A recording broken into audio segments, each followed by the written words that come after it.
yourself, you been? Don't start up, Mama. Ed was late getting home from the store. Yeah, mostly because I had to find this blender for you that you had to have in 2 seconds flat. Well, don't just stand there. Put it in the kitchen. We're gonna miss the beginning of the movie. Look, a whole display case fell over while I was trying to fish this thing out for you. What was I supposed to do? Leave all those little ball bearings and sockets and washers lying on the floor just so you could see the beginning of the movie? Boy, howdy. If it was a Clint Eastwood movie, it'd be a different story, wouldn't it, huh? You'd have been out there all night in your sleeping bag just so you could be first in line this morning. But because it's a musical that Eunice wants to see, you can't tear yourself away from that dumb store of yours. Who's taking care of the boys? A babysitter, of course. She reliable? No, Mama. She's on probation from the penitentiary. Well, I don't want to go at all. It can't be with a light heart. Well, just lighten up your heart, Mama, because we're taking you to the movies, seeing as how you nagged us into it. And couldn't you have talked Tim into wearing a tie? I swear the last time I seen him in a tie was the day you two got married, and I think he borrowed that one and gave it back right after the ceremony. Well, now, just who do you think's going to be looking at us in that dark movie house? This movie house happens to be in my neighborhood, Missy, and I'd like to be able to hold my head up going in and out. What the hell's he done in there now? I will never figure out why you ever married that man anyway.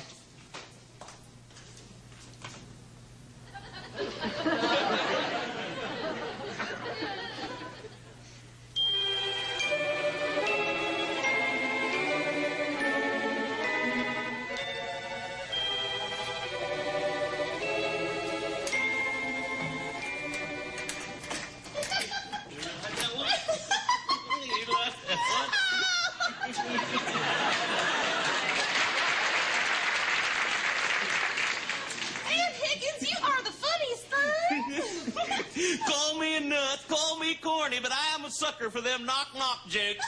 And you tell them so cute, too. Thank you, thank you. Oh, shh. Oh, no, it's all right. I can laugh as loud as I want to. Mom and Daddy ain't home. They're over at my Aunt Eloise's for the whole weekend. Well, good night. I had a lovely time. Can't I just come in for a minute tonight? Why, Aunt, how would that look? Well... Who's looking? Now, I just mentioned it in passing. I didn't want to put any crazy ideas into that crazy head of yours. You don't have to worry about putting any in there. I got enough in there all by myself. Well, okay, sit down and I'll get us a couple of Cokes. Okay. We got plenty of Cokes. Fine, use that, hit the spot. Boy, would Mama have a fit if she knew that I was out this late. Didn't you just love that movie? Oh, well, I like westerns better than musicals. Oh, well, I can understand that. In fact, I respect you for it. Musicals ain't very viral.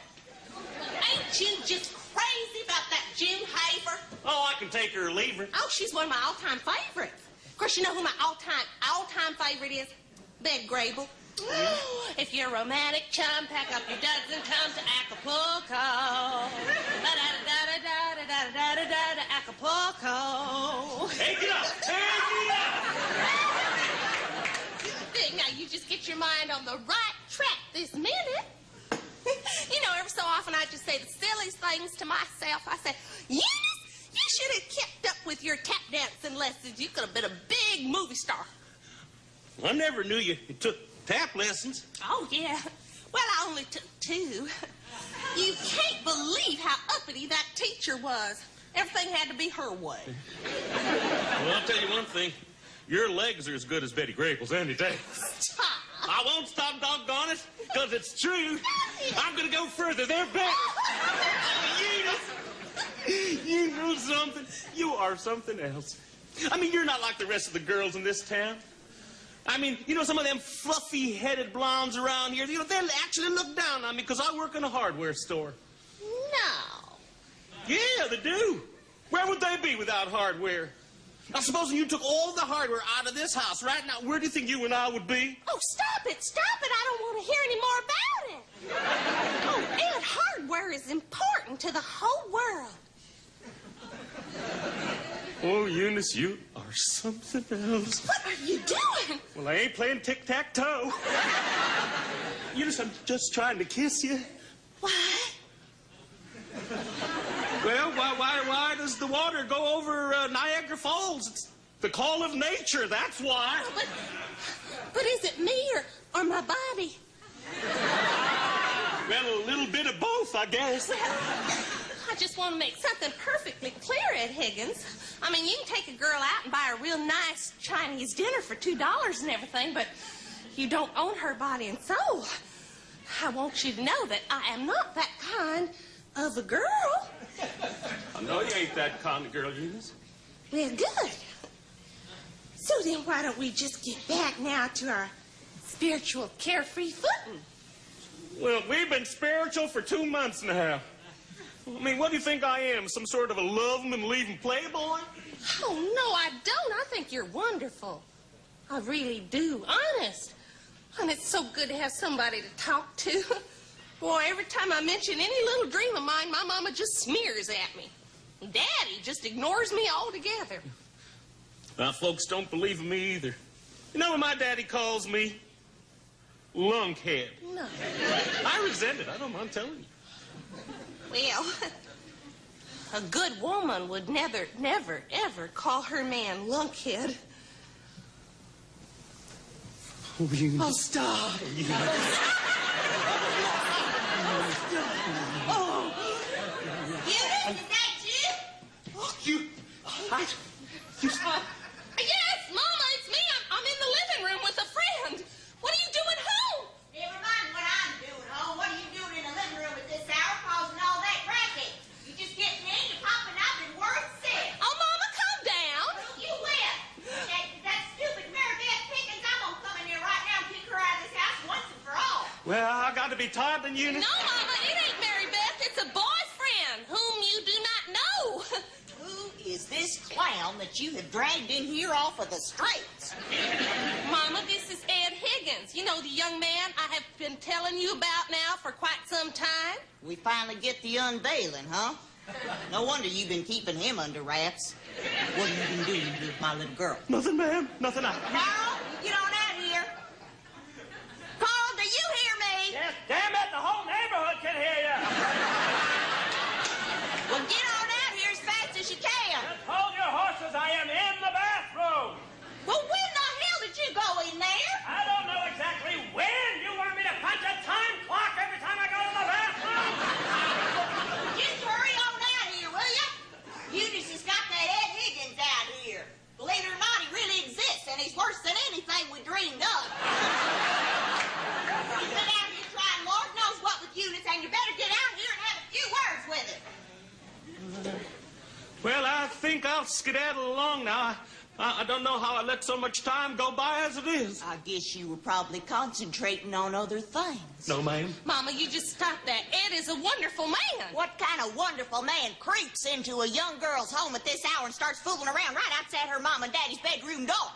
Carl, am I gonna have to come in there and light fire under you? Did I ever have a minute of privacy?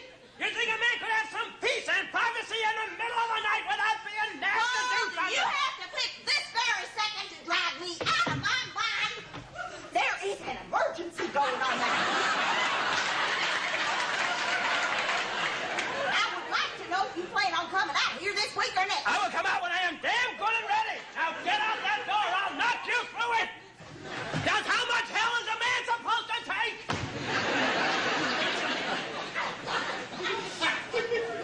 Well, might be a much better idea if I saw you later anyway, Eunice. How about Sunday morning? Pick you up about 10 and we'll go out to Brush Creek for that You picnic. think you're taking my little girl out to Brush Creek? You got another thing coming. I know all about what goes on at Brush Creek. Don't you pay any attention to her. She goes off a rocker every now and then. Don't you ever dare come in this house again. Well, maybe I'll just meet you out there, Eunice. Nice meeting you, Mrs. Harper. Tell Mr. Harper I'm sorry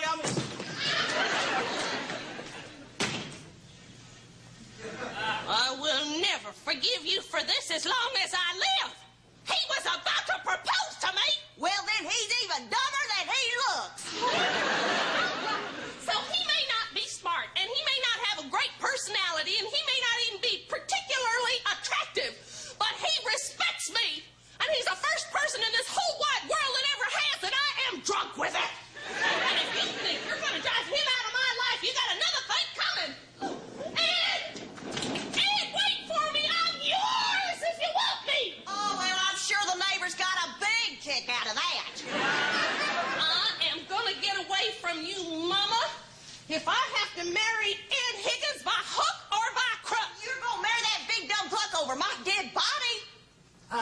so.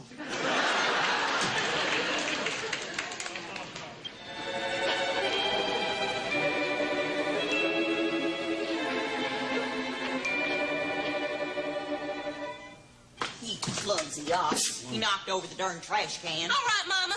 You wanted to know why we got married? Okay, I'll tell you why we got married. Tell Mama why we got married, Ed. Tell her. Because we were in love? What the hell are you talking about? Tell her the real reason. Well, I got that blender all assembled. Let's get going to that movie. Oh, no, you don't. I want to satisfy my mama's curiosity. Just tell her what happened that night she drove me out of my own home and into your arms.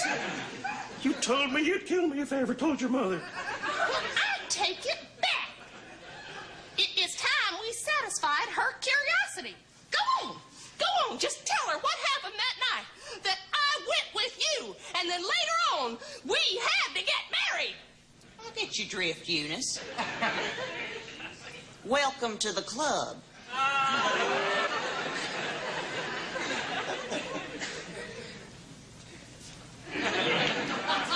Let's get going to the movies. Maybe if we hurry up, we could stop in town for a 6-pack of beer on the way. That'd hit the spot. You got any money on you? Am I going to have to pay for my own ticket again? You two